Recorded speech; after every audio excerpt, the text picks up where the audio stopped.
Hello everyone, welcome to my channel. आज हम first year की पोइम नंबर 2 जिसका नेम है नाइट मेल उसे पढ़ेंगे। नाइट मेल जो पोइम है वो लिखी है W.H. ऑर्डन ने। नाइट मेल का मतलब है डाक गाड़ी जो डाक लेकर आती है, पोस्टल ऑर्डर लेकर आती है। पहले हम इसका टेक्स्ट पढ़ेंगे, फिर उसको एक्सप्लेन करेंगे। इंशाल्लाह आपको चीज़ें समझ आना स्टार्ट हो जाएंगी। This is the night mail. ये एक डाक गाड़ी है। क्रॉसिंग द बॉर्डर, जो सरहद को अबूर करती है। बॉर्डर का मतलब होता है सरहद और क्रॉसिंग का मतलब होता है पास करना। Bringing the cheque and the postal order, cheque और पोस्टल ऑर्डर ला रही है। ब्रिंगिंग का मतलब होता है लाना। Letter for the rich, letter for the poor, अमीर लोगों के लिए खतूत, गरीब लोगों के लिए खतूत। The shop at the corner, जो दुकान कोने पर है। द गर्ल नेक्स्ट डोर, और साथ घर वाली, साथ ही जो लड़की रहती है साथ वाले दरवाजे में, उसके लिए लेकर आती है। यहाँ पे बेसिकली जो राइटर है वो नाइट मेल ट्रेन की क्वालिटी खूबी बता रहा है कि वो हर किस्म के लोगों के लिए क्या लेकर आती है। पोस्टल ऑर्डर लेकर आती है, लेटर लेकर आती है और बाकी भी सामान होता है। वो किसी में डिफ्रेंशिएट नहीं करती। वो किसी को कलर की बेस पर या अमीर या गरीब होने की बुनियाद पर नहीं, बल्कि वो तमाम लोगों के लिए क्या लेकर आती है, पोस्टल ऑर्डर लेकर आती है। और वो अपना काम जो है, अपनी ड्यूटी जो है वो बखूबी निभाती है, बग़ैर किसी तफरीक के, बग़ैर किसी इम्तियाज़ के। Pulling up Beattock a steady climb. Pulling up का मतलब होता है खींचना, ऊपर की तरफ चलना। बीटक भी एक रास्ते का नाम है। तो इसमें वो यहाँ कह रहा है कि बीटक की तरफ से ऊपर खींचते हुए, अ स्टेडी क्लाइम, मुसलसल चलती है या मुसलसल चलते हुए बीटक की तरफ जाती है। The gradients against her but she is on time. जो ग्रेडियंट्स होते हैं उसका मतलब है पहाड़ ढलवाने।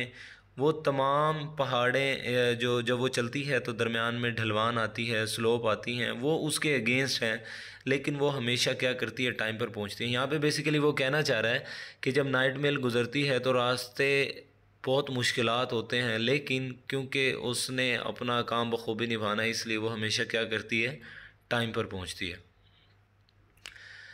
Past cotton grass and moorland boulder. यहाँ पे राइटर कहता है कि कभी कपास के खेतों और घास से होती हुई गुजरती है। पास्ट कॉटन ग्रास मतलब कपास के खेत, एंड मोरलैंड बोल्डर्स। जो मोरलैंड का मतलब होता है वो होता है देहाती इलाके, और जो बोल्डर होता है वो गोल किस्म के पत्थर हैं, यानी कि वो देहाती इलाकों से, गोल पत्थर से और कपास वाले खेतों से गुजरती है। Shovelling white stream over the shoulder. Shovelling का मतलब होता है फेंकना, अमिट करना, खारिज करना। वाइट स्टीम भाप, over the shoulder, shoulder.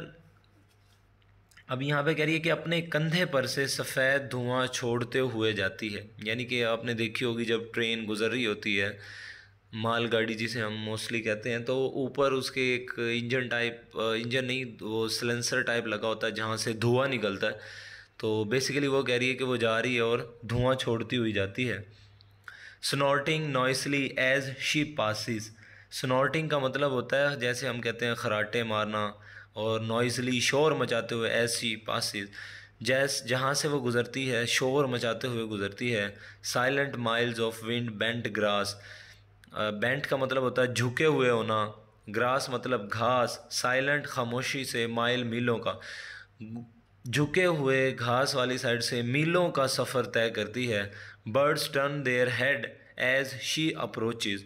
Birds जो परिंदे होते हैं वो अपना मुंह उसकी तरफ मोड़ लेते हैं। जैसे ही ट्रेन पहुंचती है तो परिंदे अपना मुंह उसकी तरफ मोड़ लेते हैं। Stare from bushes at her blank face coaches. Stare का मतलब होता है घूरना, फ्राम बुशेज झाड़ियों से, at her blank face coaches. Coaches का मतलब होता है बिला ब्लैंक फेस का मतलब ऐसा चेहरा जिस पे किसी किस्म के तासुरात ना हो। और कोचेज़ मतलब जो बोगियाँ होती हैं, जो डब्बे होते हैं ट्रेन के, उसकी बात करी है कि उसके आम या किस्म के खाली खाली डब्बों में घूर कर देखते हैं, यानी कि जो परिंदे उसकी तरफ मुंह कर लेते हैं और जो उसके खाली डब्बे होते हैं उसकी तरफ क्या करते हैं, घूर घूर कर देखते हैं। Sheep dogs can not turn her course. Sheep dog क्या होते हैं, भेड़ों के रखवाले कुत्ते इसका रास्ता नहीं बदल सकते। आपने देखा होगा कि कहीं भी कोई रेवड़ या हर्ड जो होता है उनके साथ आपने देखा होगा दो चार उन्होंने कुत्ते ज़रूर रखे होते हैं, डॉग्स। वो क्या करते हैं, उन भेड़ों की, उनकी शीप की क्या करते हैं, रखवाली करते हैं। तो कहते हैं कि शीप डॉग कैन नॉट कन हर कोर्स। कोर्स का मतलब होता है रास्ता। भेड़ों के जो रखवाले कुत्ते होते हैं उसका रास्ता नहीं बदल सकते, किसका, ट्रेन का। They slumber on with paws across. Slumber का मतलब होता है गहरी नींद, सो जाना। वो टांगों में सर दबाए सोए रहते हैं। पॉज का मतलब पंजे या अक्रॉस आर पार, यानी कि वो अपनी टांगों में सर दबाए सोए रहते हैं, जो शीप डॉग होते हैं, जो भेड़ों के रखवाले कुत्ते होते हैं। In the farm she passes no one wakes. और इसमें वो बताता है कि जिन फार्म डेरों में से या जिन खेतों से वो जो गुज़रती है तो कोई भी बेदार नहीं होता, कोई भी नहीं जागता। But a jug in the bedroom gallantly shake. लेकिन जो ख्वाबगाह में, जो सोने वाली जगह पे जो एक जग पड़ा हुआ है, वो आहिस्ता आहिस्ता से क्या करता है, वो हिलता है। इसमें बेसिकली राइटर कहना ये चाह रहा है कि एक नाइट मेल है जो कि डाक लेकर आती है तमाम किस्म के लोगों के लिए। और जब वो डाक लेकर आती है तो रास्ते में कई मुश्किल रास्ते आते हैं, कहीं उतार चढ़ाव आता है, स्लोप ढलवाने आती हैं, लेकिन वो हमेशा क्या करती है, अपने टाइम पर पहुंचती है। नाइट मेल जो बेसिकली हमें राइटर बताना भी ये चाहता है कि वो पंचुअलिटी का, हैप्पीनेस का सिंबल है। ये रास्ते और दरमियान में जो परिंदे होते हैं वो अपना मुंह जब ट्रेन पहुंचती है तो उसकी तरफ कर लेते हैं और उसके जो खाली डब्बे होते हैं उसकी तरफ घूर घूर कर देखते हैं। और जो भेड़ के रखवाले जो कुत्ते होते हैं वो उसका रास्ता नहीं रोक सकते और वो खेतों से, गोल पहाड़ों से होती हुई गुज़रती है और जहाँ से वो गुज़रती है कोई भी बेदार नहीं होता। लेकिन जो सोने वाली जगह पर या ख्वाबगाह में जो एक जग पड़ा है वो आहिस्ता से क्या करता है, हिलता है। चलें अब हम इसके इम्पोर्टेंट क्वेश्चन और सिनोनिम की तरफ चलते हैं। इम्पोर्टेंट जो क्वेश्चन एंड आंसर हैं, पहला क्वेश्चन है कि what does night mail bring, कि जो डाक गाड़ी है वो क्या लेकर आती है। मोस्ट इंपॉर्टेंट क्वेश्चन है आपके एग्जाम के लिए। The night mail brings cheque and postal order to people living in various part of the country. जो डाक गाड़ी है वो लेकर आती है, चेक लेकर आती है, पोस्टल ऑर्डर लेकर आती है टू द पीपल, उन लोगों के लिए, living in various part of the country, जो मुल्क के मुख्तलिफ इलाकों में रहते हैं। The rich and the poor, अमीरों के लिए, गरीबों के लिए। द शॉपकीपर, दुकान वाले के लिए। एट द कॉर्नर, जो गली के कोने पर है। And the girl next door, और जो साथ वाले दरवाजे में या घर में जो लड़की रहती है उसके लिए। All wait for the night mail to bring them letter, तमाम जो लोग हैं वो नाइट मेल का, डाक गाड़ी का इंतज़ार करते हैं कि वो उनके लिए क्या लेकर आएगी, खतूत लेकर आएगी। सेकंड क्वेश्चन जो है, how do birds and sheep dog react on night mail approaches. जैसे नाइट मेल ट्रेन पहुंचती है, जो बर्ड्स परिंदे होते हैं और जो शीप डॉग जो भेड़ों के रखवाले कुत्ते होते हैं, उनका क्या रिएक्शन होता है जब नाइट मेल पहुंचती है। As the night mail approaches, जैसे ही नाइट मेल पहुंचती है, birds turn their head to look at blank face coaches. जो परिंदे होते हैं वह उसकी तरफ मुंह कर लेते हैं और जो खाली डब्बे होते हैं उसको घूरते हैं। While sheep dog continue to sleep, जबकि जो भेड़ों के रखवाले कुत्ते होते हैं वो अपनी नींद को क्या करते हैं, जारी रखते हैं। As they are unable to change her course, ऐसे लगता है जैसे कि वो उसका रास्ता तब्दील नहीं करेंगे, किसका, ट्रेन का। थर्ड क्वेश्चन जो है, what is the theme of the night mail. जो डाक गाड़ी है, जो नाइट मेल है, उसका बेसिकली खुलासा क्या है, थीम क्या है। The poet personifies an inanimate inanimate and crude object like night mail as a vibrant horse। अब जो राइटर है जो वो बेसिकली वो इस चीज़ को शो करता है कि यानी कि उसको एक तशबीह दे देता है एक इंसान के साथ, और एक वो बताता है कि ऑब्जेक्ट वो ऐसी चीज़ें जो नाइट मेल है वो एक वाइब्रेंट, एक ऐसे तेज़ घोड़े की तरह उसको क्या करता है, तशबीह देता है। It establish communicate between different segment of the society.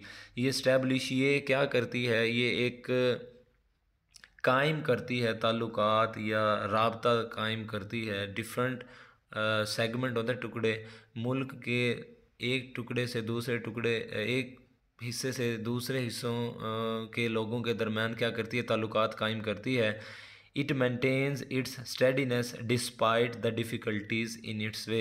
It maintain ये कायम रखती है स्टेडीनेस, अपनी मुसलसल जो अपनी जो चली जा रही है, मुसलसल चलती रहती है, बजाय यहाँ तक कि हत्ता कि उसे रास्ते में बहुत सारी मुश्किलात पेश आती हैं, लेकिन जो नाइट मेल है वो क्या करती है, अपना सफ़र जारी रखती है। अब इसके इंपॉर्टेंट सिनोनिम देख लेते हैं। पुलिंग अप बी टक अ स्टेडी क्लाइम, कि पुलिंग अप यानी बीटक से होती हुई पहुंचती है स्टेडी क्लाइम। स्टेडी क्लाइम का मतलब होता है अब्रप्ट, आइस कॉन्टीन्यूसली, यानी कि वो चलती रहती है। The gradients against her but she is on time. Gradients का मतलब अपवर्ड स्लोप, जो ऊपर की तरफ जो स्लोप ढलवान होती है।